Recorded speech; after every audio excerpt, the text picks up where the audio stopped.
20 miliar untuk pengentasan kemiskinan. Oke, di kegiatan dinas kesehatan apa aja? Misalnya beasiswa miskin harus terkoneksi, harus terfokus gitu. Ini enggak yang ada. Ya, yang ada di Tangsel ini tersebar sehingga waktu rapim kemarin wali kota agak emosi juga gitu kan wali kota. Karena apa? Karena memang tidak terkoordinir dan harus mengkoordinir itu adalah Bapeda. Gitu. PU mengadakan program rumah tata kota, program bedah rumah, jalan sendiri. Gak ada pernah nanya ke saya, Pak Purnama, saya minta data masalah kemiskinan yang 20.000 atau Bapak dan nah minta kecamatan mana yang paling banyak orang miskin, mana banyak rumah. Harusnya begitu, ini enggak. Dia melaksanakan sendiri, jalan sendiri. Dinas pendidikan siswa miskin, ya kan? Nanyanya hanya ke sekolah-sekolah, gitu. Nggak ada nanya ke lurah, ke camat, dipadukan. Harusnya seperti begitu. Ya. Kemudian juga dinas kesehatan, BPPKB sehingga nanti tingkat angka kemiskinan yang jumlahnya 20.057 kepala keluarga dengan program yang sekarang misalnya taruh, saya nggak tahu nilainya karena bukan tupoksi saya, misalnya 20 miliar untuk batas kemiskinan, bisa dideteksi apa yang sudah dilaksanakan oleh Dinsos, apa yang sudah dilaksanakan oleh BPPKB, apa yang sudah dilaksanakan oleh dinas pendidikan, apa yang sudah dilaksanakan oleh UKM.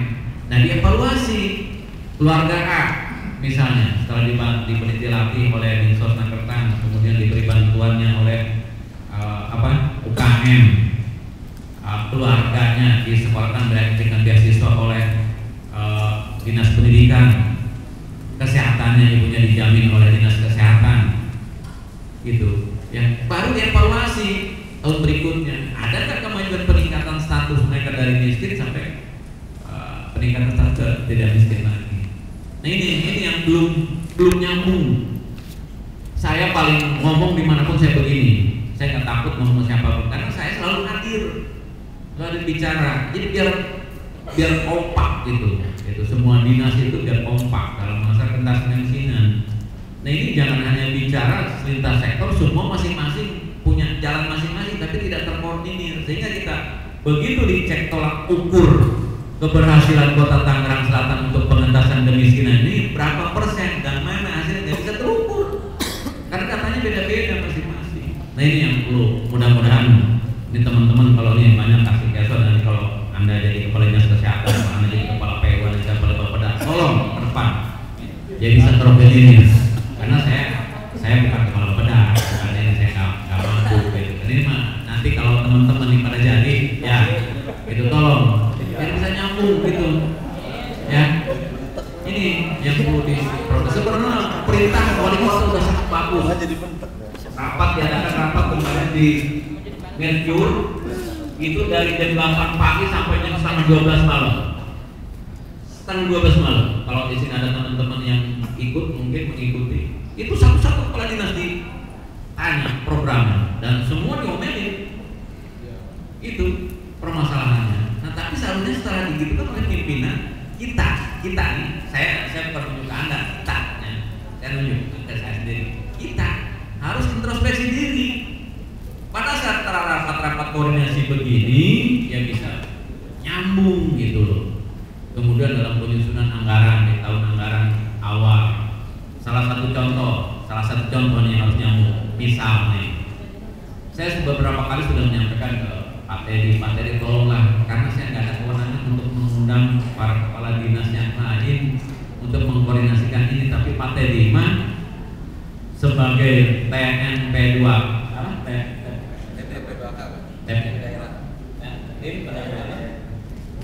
daerah bisa mengundang, bisa mengkoordinasikan gitu. Nah, bisa mengarahkan.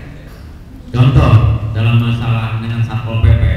Satpol PP punya programnya misalnya untuk operasi warung remang-remang. Targetnya misalnya sekian 100 PTS. Nah, sebelum RKA dibuat, ini harus disinkronkan dengan Dinsos karena setelah ditangkap oleh Satpol PP diserahkan ke kita. Jadi Dinsos anggarkan di situ, berikan anggarannya untuk connect.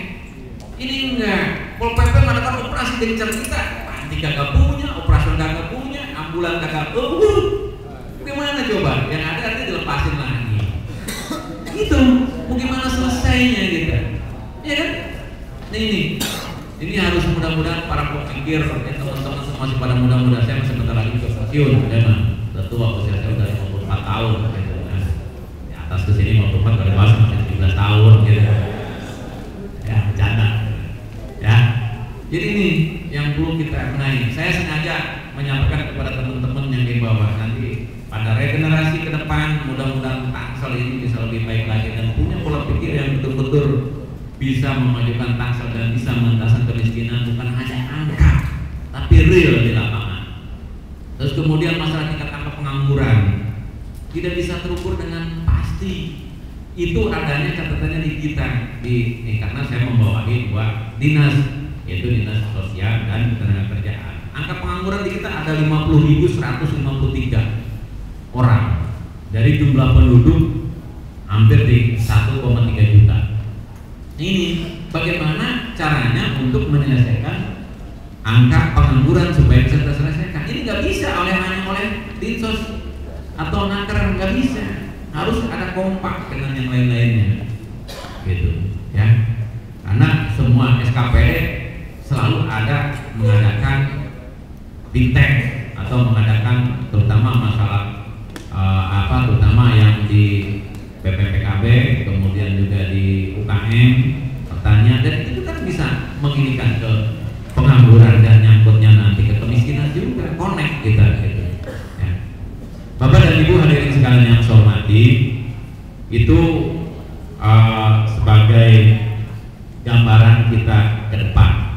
Tapi mudah-mudahan dengan semangatnya Ibu Wali Kota kita ini disemangati juga dengan para pembantunya di bawahnya, dari mulai Pak Wakil, Pak Sekda, para asisten, Pak Kepala SKPD, para camat, perludan, sampai ke teman-teman di bawah. Karena ini tidak bisa diselesaikan oleh hanya satu dinas dan tidak bisa diselesaikan oleh hanya satu orang, tapi harus ada kekompakan dan kesatuan dan persatuan.